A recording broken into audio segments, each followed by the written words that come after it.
Toda a glória, honra e louvor sejam dadas a Jesus Cristo, aquele que é Rei e Senhor para sempre. Amém? Deus te abençoe nessa tarde, você que veio celebrar a morte, a expiação do Senhor Jesus Cristo, mas sobretudo sua ressurreição. Aleluia, Ele vive e nós viveremos também. Amém? Nada pode nos separar desse amor. Estou certo que não há nada, absolutamente nada, nem as coisas do presente, nem as coisas do porvir, nem a morte, nem o perigo, nem a espada, nada pode nos separar do amor de Deus que está em Cristo Jesus, o nosso Senhor. Amém? Queria compartilhar com os irmãos uma passagem bíblica, uma narrativa dos evangelhos. Desta vez é o evangelho de Marcos. O capítulo é o capítulo de número 10. Evangelho de Marcos, o capítulo número 10. O versículo é o versículo de número 17. Esta é uma das passagens clássicas de um encontro de uma pessoa com Jesus. O encontro provocado, uma aproximação de alguém para com Jesus. E eu gostaria que você meditasse comigo e renovasse seu entendimento em relação a esta passagem que para nós é tão querida e tão bem conhecida. Amém? Vamos lá então, Marcos capítulo 10, versículo número 17, que nos fala assim, sobre o mancebo rico. Diz assim: e pondo-se a caminho, correu para ele um homem, o qual se ajoelhou diante dele. Correu para ele um homem, o qual se ajoelhou diante dele e lhe perguntou: bom mestre, que farei para herdar a vida eterna? E Jesus lhe disse: por que me chamais bom? Ninguém há bom senão um, que é Deus. Tu sabes os mandamentos: não adulterarás, não matarás, não furtarás, não dirás falso testemunho, não defraudarás alguém, honra a teu pai e a tua mãe. Ele, porém, respondendo, lhe disse: mestre, tudo isto guardei desde a minha mocidade. E Jesus, olhando para ele, o amou e lhe disse, vamos dizer juntos? Falta-te uma coisa. De novo, falta-te uma coisa. E Jesus, olhando para ele, o amou e disse: falta-lhe uma coisa. Vai, vende tudo quanto tens e dá aos pobres, e terás um tesouro no céu, e vem e segue-me. Mas ele, pesaroso desta palavra, retirou-se triste, porque possuía muitas propriedades. Agradeçamos a Deus. Deus Pai, obrigado por Tua palavra, Senhor, que é viva, que se renova a cada manhã. E eu sei, meu Deus, que nesta tarde já o Teu Espírito Santo está entre nós. Queremos dar boas-vindas ao Teu Espírito Santo. Queremos rogar, Senhor, que nesta tarde Ele flua entre nós, Senhor, trazendo-nos, Senhor, meu Deus, à mente e ao coração aquilo que nos falta.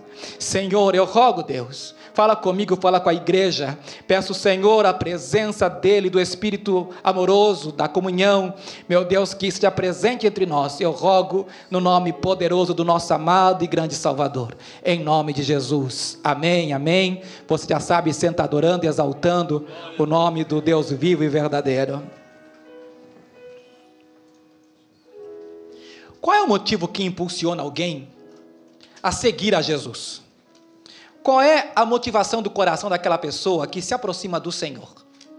Pare para pensar um pouco, qual foi o motivo que te conduziu a seguir a Jesus, o Senhor?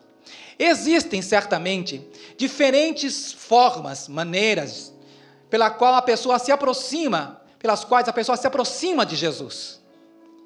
E, certamente, há também objeções. Por que é que as pessoas vêm para Cristo? O mundo dirá pelo menos 3 objeções com relação aos motivos que levam alguém a mudar de vida, a aceitar o evangelho transformador de Jesus. O primeiro motivo que as pessoas dirão, a primeira objeção, certamente elas dizem: olha, evangelho, isso é coisa para pobre. Certamente foi assim no princípio. Eu me lembro que na América Latina, nas primeiras décadas do século passado, alguém já sabia, olha, é pobre, é crente, então é pobre. né? Era essa a ideia recorrente na cabeça das pessoas. As pessoas iam para o culto, o máximo que alguém possuía era uma bicicleta, ou no máximo um fusquinha para ir à igreja, né? Porque ser crente para muitos era coisa de pobre, né? Até que as décadas foram passando e as pessoas foram percebendo que não era assim, que o evangelho de Jesus é para todos. O evangelho do Senhor é para todos. Já no princípio, nós vamos ver pessoas abastadas recebendo a Jesus, mas isso é o preconceito da sociedade com relação aos crentes. A segunda objeção não é esta apenas, mas é a objeção de que os crentes, por serem pobres, seriam então ignorantes, pouco escolarizados, gente simples. Mas a segunda objeção é que Jesus é para os fracos. Ainda há poucas semanas atrás eu vi alguém contar que um senhor japonês soube que o filho estava vindo à igreja, disse: não quero que você vá à igreja. Por quê? Não quero que meu filho vá à igreja, porque igreja é o lugar para fracos, e eu quero que meu filho seja forte. O mundo tem a ideia de que ser crente é ser fraco. Por quê? Se alguém lhe bater no rosto, você tem que oferecer a outra face. A igreja seria um lugar para fracos, porque é aqui o refúgio para aquele que tem a depressão, a síndrome do pânico, para aquele que está desempregado, para aquele que está oprimido no seu espírito, no seu interior. Essa seria a segunda objeção daqueles que querem entender por que é que você recebeu a Jesus. Mas há uma terceira e última. A terceira objeção que o mundo faz, tentando entender por que você recebeu a Cristo, eles dirão que não é talvez porque você seja pobre ou porque você seja fraco. A terceira razão é porque talvez você foi alguém muito mau.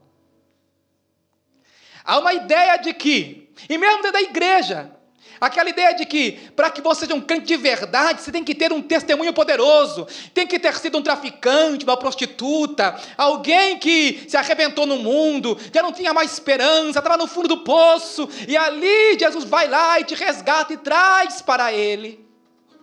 E até alguns jovens da igreja que pensam, quando na hora de dar testemunho, eu não tenho um testemunho para dar, sem saber que a coisa mais gloriosa, irmãos, não é o que nós fizemos, mas aquilo que Ele fez por nós. E essa é a grande diferença. O que é que leva alguém a receber a Jesus? Na passagem que nós estamos lendo, o contexto é o seguinte: Jesus estava abençoando as crianças, os pequeninos. As crianças vinham para o colo de Jesus, vinham abraçar Jesus, e Jesus deixava que as crianças viessem para Ele, porque os discípulos colocaram objeções em relação às crianças. Queriam atrapalhá-las de se aproximarem de Jesus. E Deus, não, deixa que eles venham, deixa que eles façam uma bagunça aqui, deixa eles virem para mim. E eles vêm para o Senhor, e o Senhor diz: olha, quem não se fizer como um desses pequeninos, não pode entrar no reino de Deus. E quando o Senhor fala isso, depois de abençoar as crianças, as pessoas estão observando, e tem um homem lá olhando. Diz a Bíblia no versículo 17, que havia um homem, e esse homem, quando vê que Jesus se prepara para sair, Jesus coloca-se no caminho, ele está para sair, o homem pensa: não, essa é a minha oportunidade, eu não posso deixar. Por quê? Porque este homem tinha ânsia de entrar no reino, ele queria entrar no reino. Ele disse: poxa, esse negócio de se fazer como criança, então eu quero para mim.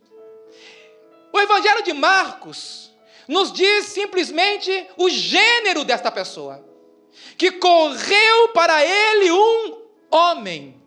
Sabemos, portanto, que desta vez não é uma mulher como Marta ou Maria que correm para Jesus, agora é um homem. Ele está correndo para Jesus, mas há algo mais. Este homem, diz no Evangelho de Lucas, capítulo 18, versículo 18, diz-nos para nós que este homem era um príncipe. Ou seja, era alguém de uma certa importância da sociedade. Era alguém que tinha sido muito bem educado. Não era qualquer um dentre os pobres do povo, mas era alguém que era muito bem conhecido deles. Era um príncipe do povo, na nossa versão bíblica. E ele Não faz objeção, ele quer ir a Jesus, ele corre para Jesus. Eu acho interessante, irmãos, o fato de ele perceber que ele não pode perder a oportunidade, ele tem que correr para Jesus, ele vai correndo e ele corre e ele se coloca de joelhos. O Evangelho de Mateus, no capítulo número 19, diz-nos diferente. Diz no capítulo 19 de Mateus, nos fala uma outra coisa. Mateus 19, versículo número 16, nos fala que se aproxima dele um jovem, um mancebo. Então já entendemos que era um homem, entendemos que era um príncipe, era rico, e entendemos que ele era um jovem. Existem duas coisas que a sociedade prima, valoriza. Duas coisas. A primeira delas é a condição econômica de alguém. E a segunda delas, irmãos, que nem o dinheiro compra, é juventude. E esse jovem tinha essas duas coisas: uma boa condição financeira e muita saúde para oferecer a Jesus. E ele vai para o Senhor dessa maneira. Ele vai para Jesus, se aproxima, se ajoelha e diz: bom mestre, o que é que eu farei para herdar a vida eterna? Uma vez interceptado, Jesus começa a conversar com ele e faz a pergunta para ele: jovem, você conhece os mandamentos? Ele diz: sim, Senhor, eu conheço. Ah, como eu conheço. Conheço desde a minha juventude. E eu paro para pensar um pouquinho, irmãos, que Jesus não é apenas para os pobres, não é apenas para os fracos, não é apenas para os maus, mas Jesus é para qualquer um que se aproxima dele, para qualquer um que se aproxime do Senhor. Há um versículo interessante no Evangelho, ou melhor, na epístola de Tiago, capítulo número 1. Louvado seja o nome do Senhor. Versículo 5, capítulo 2, melhor, versículo 5 diz: ouvi, meus amados irmãos, porventura não escolheu Deus aos pobres deste mundo para serem ricos na fé e herdeiros do reino que prometeu aos que o amam? Tiago, capítulo 2, versículo 5. Sim, irmãos, ele escolheu os pobres deste mundo para serem ricos na fé. Ele escolheu a você e a mim para sermos dele. Aleluia. E esse jovem vem para Jesus e faz essas perguntas para o Senhor: Senhor, o que é que eu tenho que fazer para eu herdar a vida eterna? E o Senhor faz para ele uma outra pergunta: você conhece os mandamentos? E ele fala: conheço desde a minha mocidade, desde a minha juventude. Irmãos, o rapaz que vai para ele era um típico judeu, que conhecia a Torá, a lei de Moisés, muito bem. Quantos são os mandamentos? Quantos são os mandamentos? Não. Quantos são os mandamentos? Talvez se diga são 10. 10 são as leis que estavam escritas nas tábuas da lei. Ali havia 10 mandamentos. Porém, para um judeu, nos 5 livros da lei, Gênesis, Êxodo, Levítico, Número e Deuteronômio, havia um mínimo de 613 códigos, 613 mandamentos, que eram divididos em 2 porções. A primeira porção era dos mandamentos negativos. E havia 365 mandamentos negativos, tipo, não faça. Era como se a cada dia que o sol se punha, amanhecia um novo dia, tinha um mandamento: cuidado, não faça isso. E havia, portanto, 248 mandamentos positivos. Há quem diga que o corpo humano tem, contando ossos e órgãos, 248 partes do corpo. Ou seja, era como se a cada dia que amanhecia, o seu corpo por inteiro deveria dizer: eu estou disposto a cumprir a lei de Deus. Então não era tão fácil assim. Como nós vemos aqui nessa escritura: não adulterarás, não matarás, não furtarás, não dirás falso testemunho, não defraudarás alguém, honra teu pai e a tua mãe. Eu conheço os mandamentos desde a minha juventude. Ele era judeu, ele conhecia, irmãos. E eu vejo que este jovem não era pobre, esse jovem não era fraco, e esse jovem não era mau. Era alguém que tinha um código de ética, era alguém que tinha moralidade. E ele vem para Jesus assim, dessa maneira, preparado. Ele veio com todos os requisitos necessários para ser um bom crente. Vem com uma juventude toda para oferecer a Jesus. Vem com uma sabedoria tão grande, já vem treinado no seu espírito para fazer cumprir os mandamentos. Aí Jesus perguntou para ele, conhece? Ele disse, conheço. E aí ele cita alguns, desde a minha juventude. Então o Senhor olha para esse jovem, e aí que o evangelho de Marcos se distingue dos demais evangelhos, porque Marcos é muito rápido, é ligeiro, mas ele tem algumas expressões que nos fazem fazer parar. E uma delas que me faz parar é a seguinte, diz a Bíblia que Jesus, olhando para ele, o amou. Por que é que Jesus amou esse moço? Diz a Bíblia que quando o moço responde, eu conheço os mandamentos, não adulterarás, não matarás, não dirás falso testemunho, honrar teu pai, honrar tua mãe, eu conheço, tenho feito cumprir na minha vida desde a minha juventude. Jesus olha para o moço, diz a Bíblia que Jesus o ama. Aleluia. Isso me faz pensar que esse Jesus que eu amo e sirvo, ama as pessoas boas, ama as pessoas que querem fazer as coisas certas. Ele ama aquela pessoa que procura a retidão, um comportamento saudável, que não quer machucar ninguém, que é benigno. Jesus olha para essas pessoas com amor. Ele não olha com detração, ele não olha com raiva, com ira, condenando. Ele sabe que essa pessoa está querendo achar o caminho.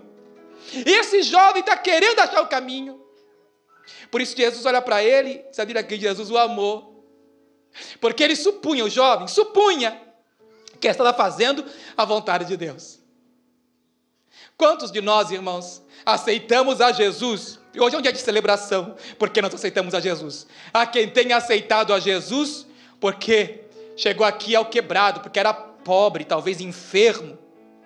Há quem chegou aqui porque talvez fosse fraco, fraco na alma, fraco na mente. Há quem tenha chegado aqui porque talvez era muito mal no seu comportamento. E Jesus te recebeu da forma como você estava. Ele te recebeu como continua a receber milhares e milhares de pessoas que vêm para Ele do jeito que esta pessoa está. Mas esse jovem, irmãos, eu vejo que ele vem já com uma boa bagagem, na verdade com muita bagagem, com excesso de bagagem, como alguém que vai pegar um avião e vem com muita coisa. E ele veio com muita coisa. Ele vem para dizer, Senhor, eu conheço desde a minha juventude, e realmente conhecia, porque ele cita. Jesus o ama e diz o que ele diz para nós hoje aqui. Eu não sei o quanto você conhece. Eu não sei o como você tem servido a Jesus. Estamos num ano da descoberta.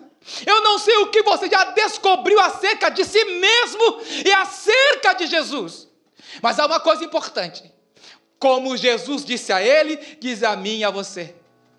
Falta-te ainda uma coisa. E essa é a mensagem desta tarde. Falta-te ainda uma coisa. Irmãos, não importa se você tem juventude ou não para servir a Deus.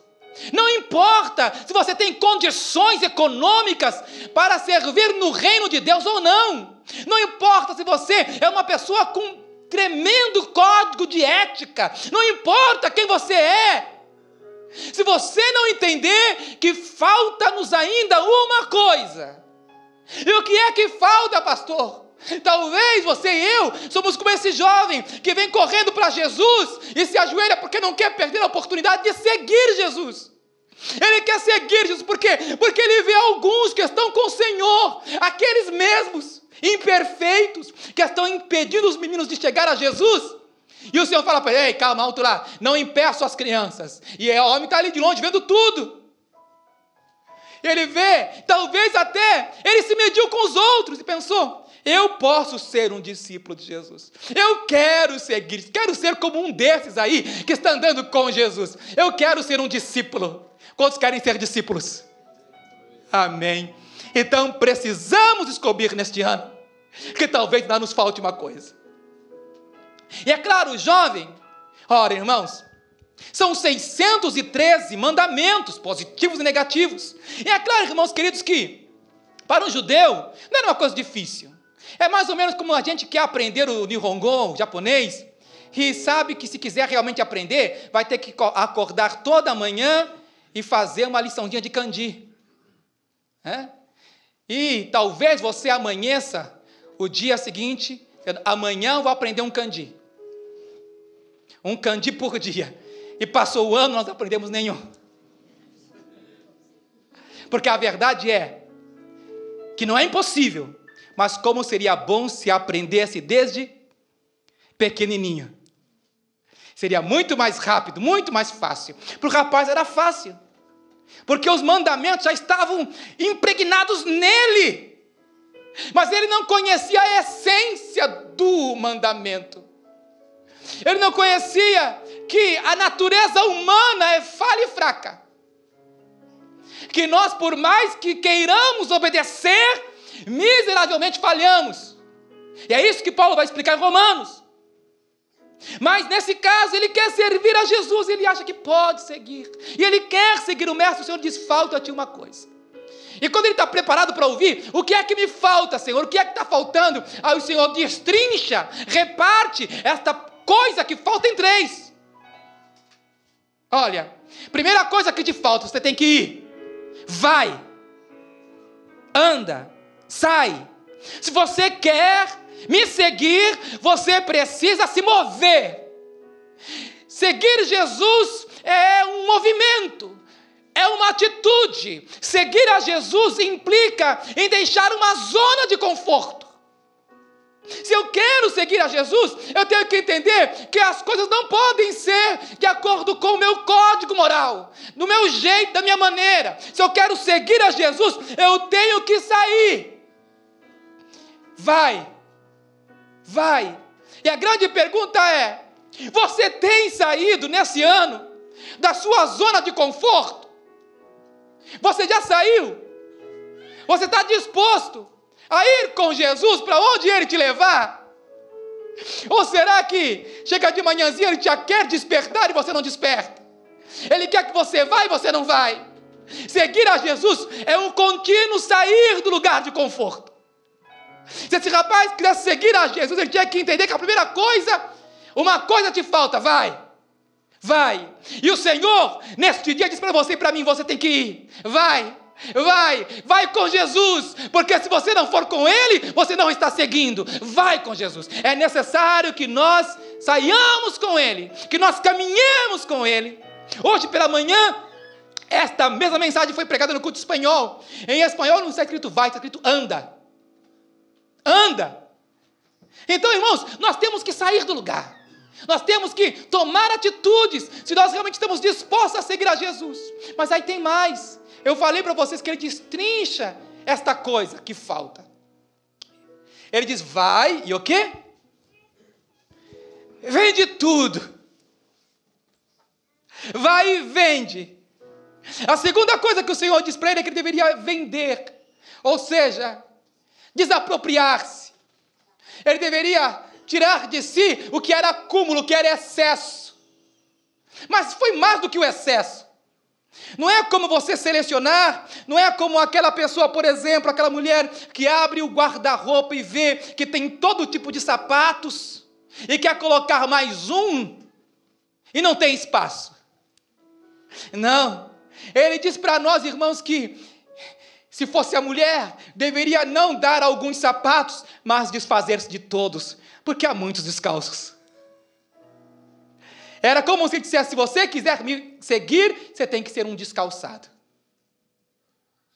Ele deveria vender tudo, mas não estaria apenas nisso, irmãos.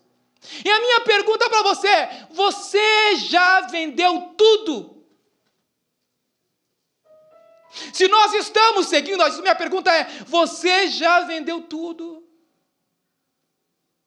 Ou seja, existe alguma coisa na qual você ainda está apegado? Você está apegado a alguma coisa ainda? Ou você já abriu mão dos seus direitos para seguir a Jesus?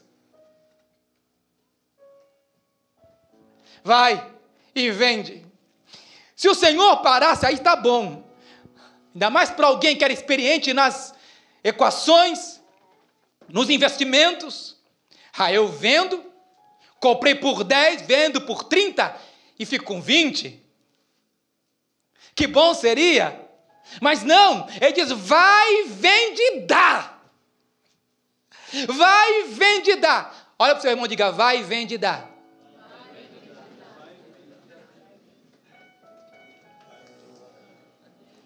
Pastor, que o pastor está aprontando com a gente? Que o pastor está dizendo para nós? Pastor está dizendo para mim, pastor, que eu vou ter que agora chegar e lá na minha poupança, tirar tudo que eu tenho e distribuir para os pobres. O pastor está dizendo que eu vou ter que pegar minha casa, vender minha casa, pegar meu carro, vender meu carro, distribuir para os pobres. É isso, pastor? Você que sabe. Mas não era essa a intenção de Jesus. Não era isso que Jesus estava dizendo. Jesus estava mostrando para aquele jovem que seguir a Jesus implicava em entrega. Entrega. Entrega. Uma coisa te falta: entrega. Nesse ano, irmão, da descoberta, eu descubro que o Senhor quer de mim uma maior entrega, quer da igreja uma maior entrega.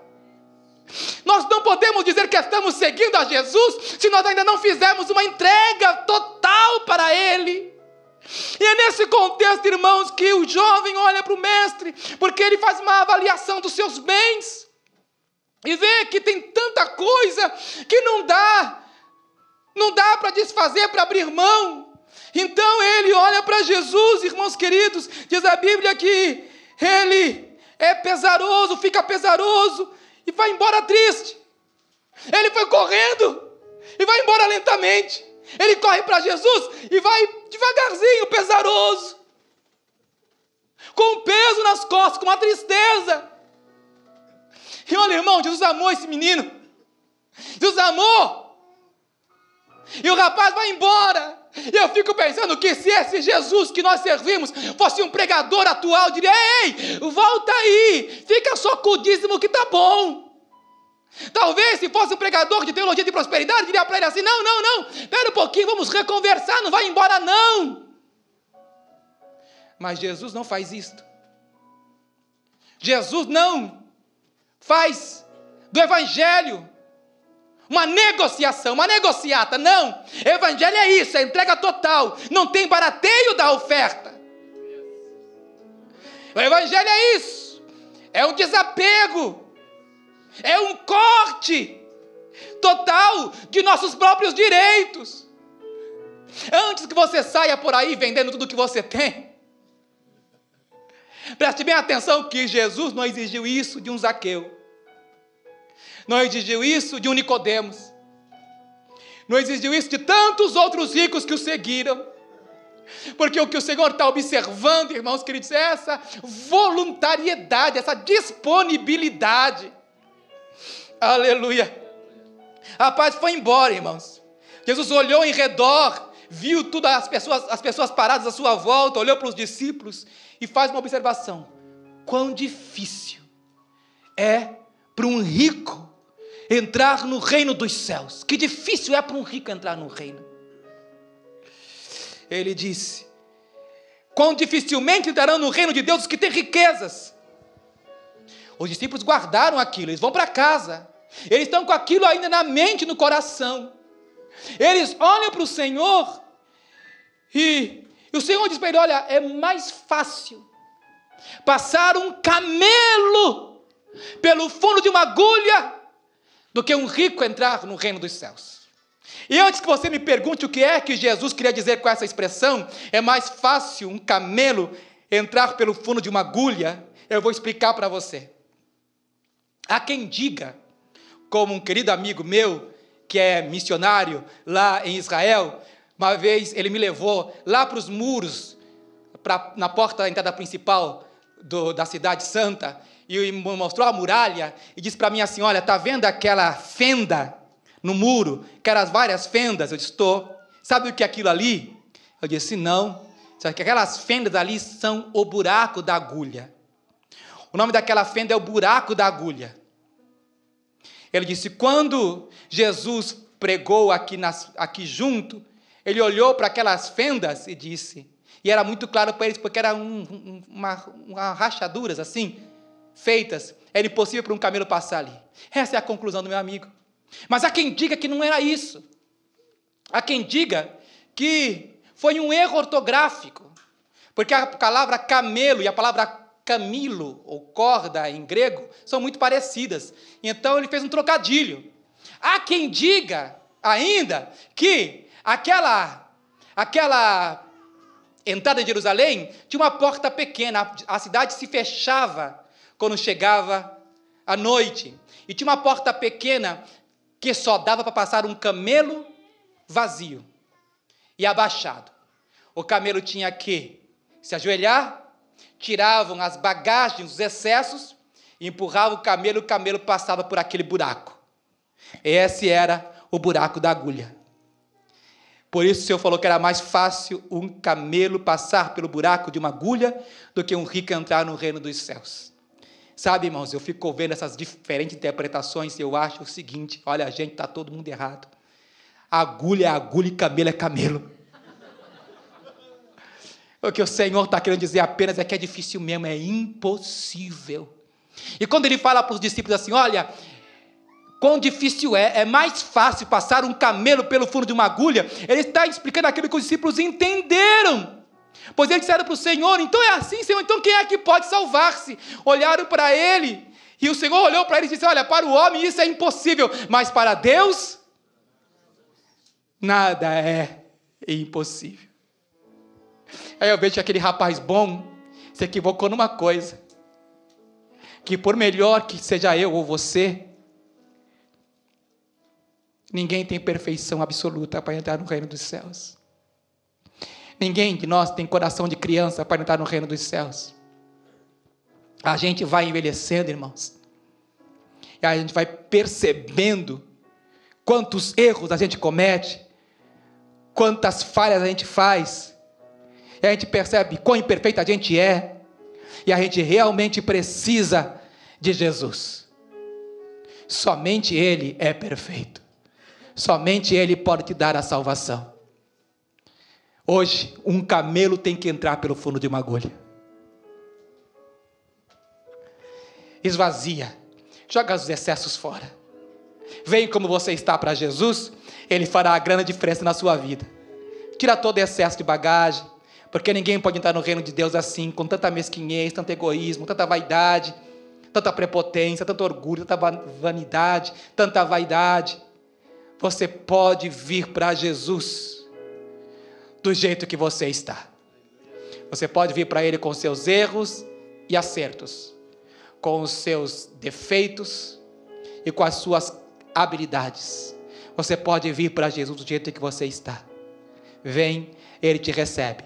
Só vem com essa consciência de que por mérito ninguém entra, a porta se fecha. Mas se você precisar de Jesus, hoje é o dia. Uma coisa te falta: vai, vende e dá. Vai ao encontro de Jesus, vende aquilo em que você confia e dá a Jesus o teu coração. Vamos ficar em pé.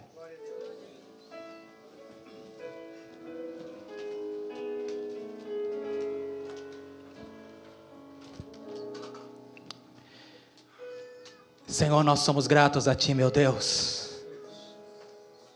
Nós te agradecemos, Senhor, por mais um dia de vitória na Tua presença. Sei que estás nos pedindo, Senhor, mais entrega. Sei, Senhor, que estás, Senhor, meu Deus, presente entre nós. Ó Deus, conduze-nos, Senhor, em mais este ano. Leva-nos, Senhor, meu Deus, a Te servir.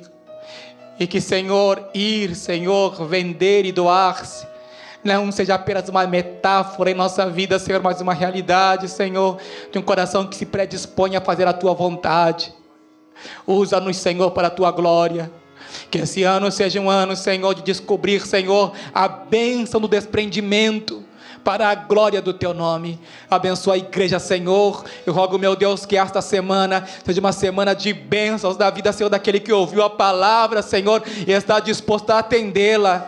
Que essa semana, Senhor, haja vitória, Senhor, meu Deus, nos relacionamentos, no trabalho, nas finanças. Eu rogo, meu Deus, querido, que o Senhor ajude o Teu povo, Senhor, a prosseguir contigo. E se alguém que ouve esta mensagem, Senhor, está quebrado, esse é o Evangelho de Jesus, pronto para salvar, pois aquilo que é impossível aos homens é plenamente possível para Deus. Em nome de Jesus, aí onde você está, receba a salvação para a glória do nome de Jesus, no nome do Senhor. Amém e amém. Um aplauso para o Senhor.